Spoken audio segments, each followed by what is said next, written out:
Сәлем, менің сүйікті оқушыларым. Сендерді көргеніме қуаныштымын. Сабағымызды ары қарай жалғастыратын боламыз. Олай болса, бізде жаңа тақырып Unit 4 Living Things on page 40. Яғни қазір бізде 4-ші тарау, жоспар бойынша 4-ші тарау Living Things тақырыбы берілген. 40-ші бетті ашамыз. Vocabulary families, яғни family деген бізде отбасы. Отбасы тақырыбында сабақтарды өтетін боламыз. Олай болса, тапсырмаларды бірге орындайық. On page 40, exercise 1, 40-ші беттегі бірінші тапсырмаға қараймыз оқушылар.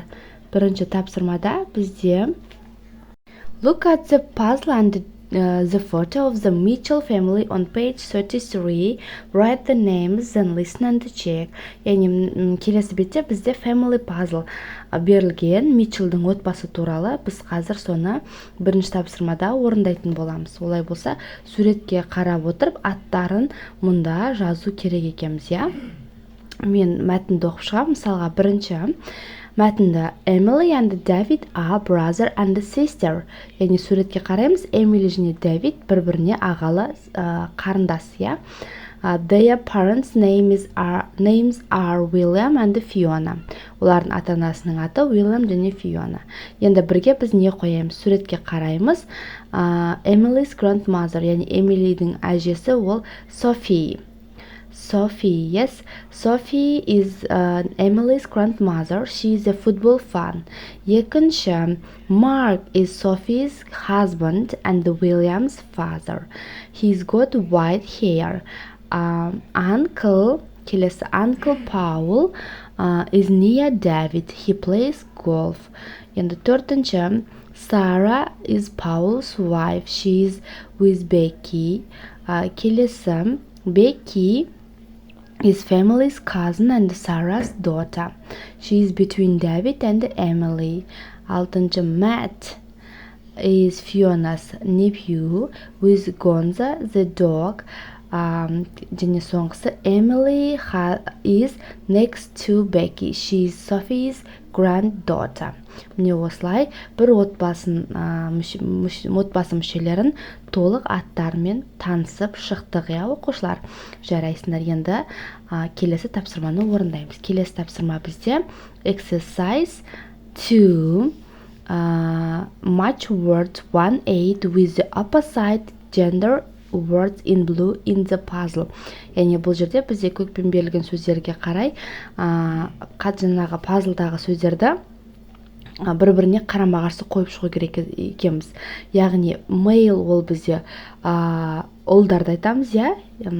Ал female-ді біз қыздарды айтамыз. Яғни ұлдарда бізде аға brother,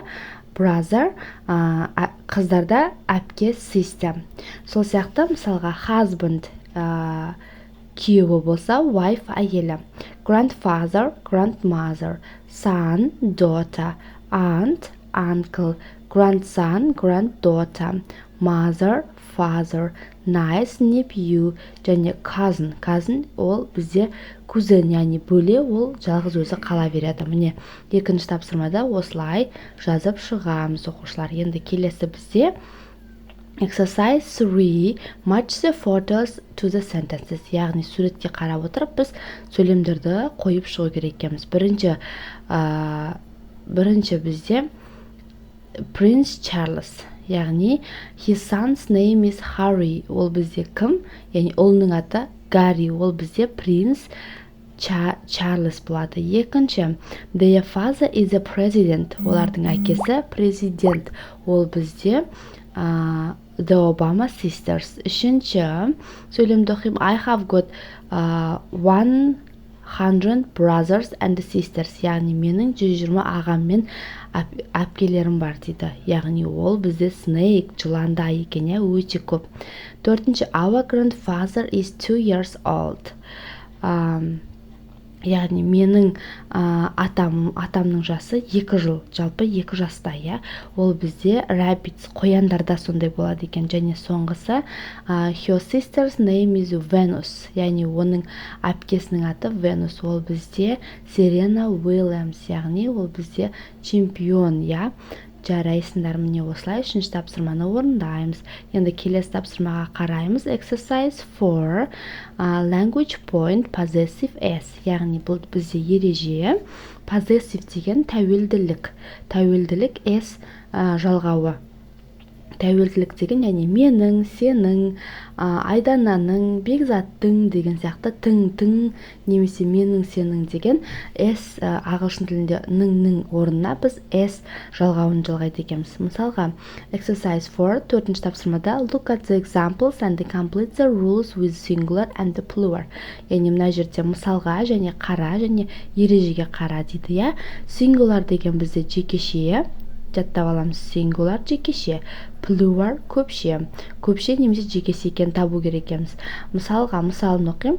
Emily is David's sister. Emily Дэвидтің әпкесі. Бұл жерде Дэвидтен кейін апостроф, яғни нүкте қойылған, үтір қойылған жоғарыға және s жалған. Яғни бұл жерде Дэвидс деген Дэвидтің деген тәуелділікті білдіріп тұр. Келесі, their parents names are William and Fiona. Олардың ата-анасының аттары William және Fiona. Бұл жерде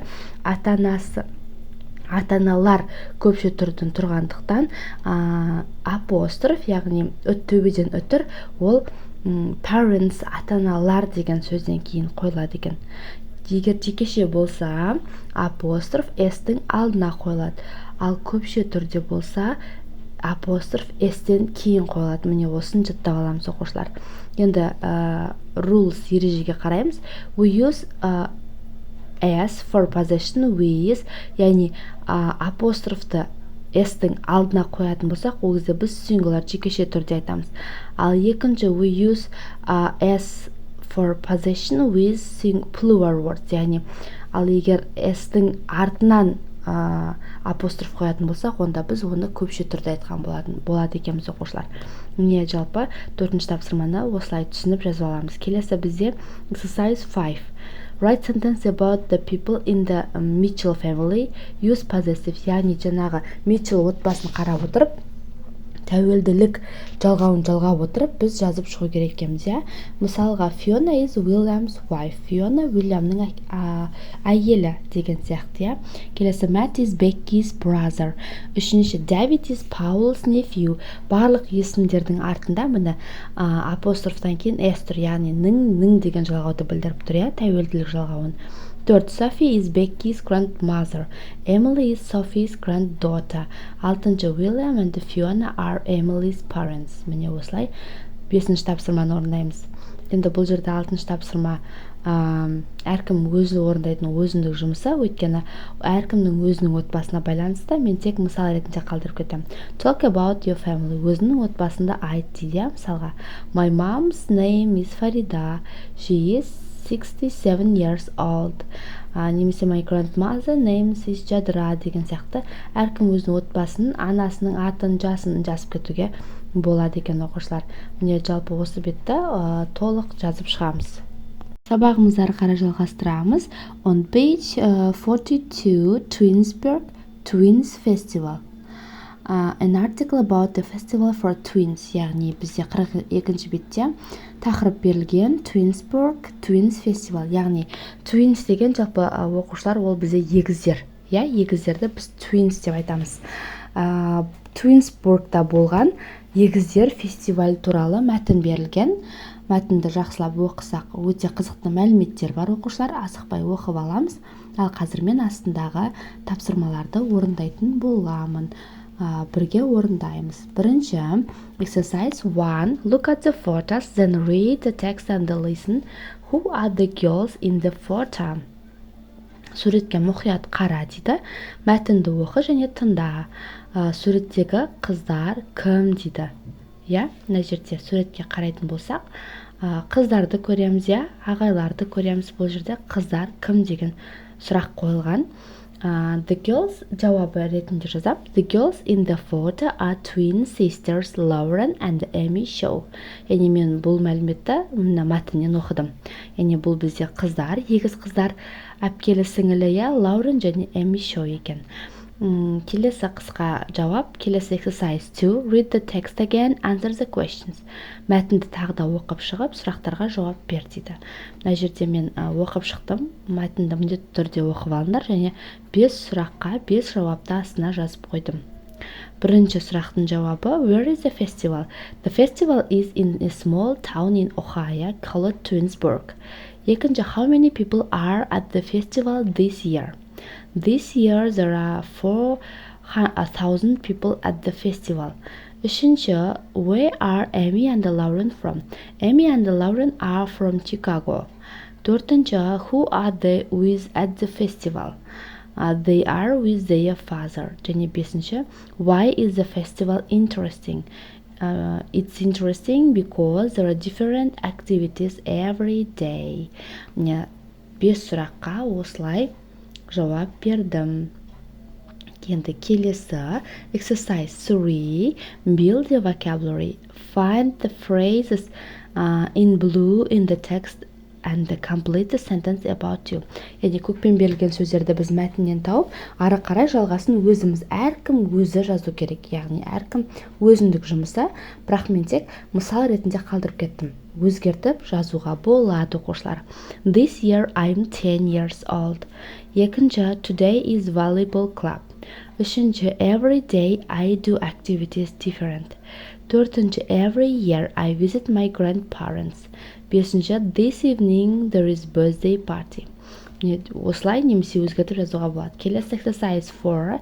About you, ask and answer the questions. Бұл жерде де әркім өзіне байланысты сұрақтарға жауап береді. Мен тек мысал ретінде қалдырып қоям. Are there twins in your family? Яғни отбасында егіздер бар ма? There aren't twins in my family. Менің отбасымда егіздер жоқ. Екінші, Is there a festival every year in your town? Сенің қалаңда әр жылы фестиваль болады ма? Яғни болатын болса болады, болмаса жоқ деп жазуға болады. There is a festival every year in our town. Яғни мен болады деп жаздым. Және соңғы сұрақ, Are you very different to your parents? Яғни сен ата-анаңнан өзгешесің бе? Басқа, яғни я.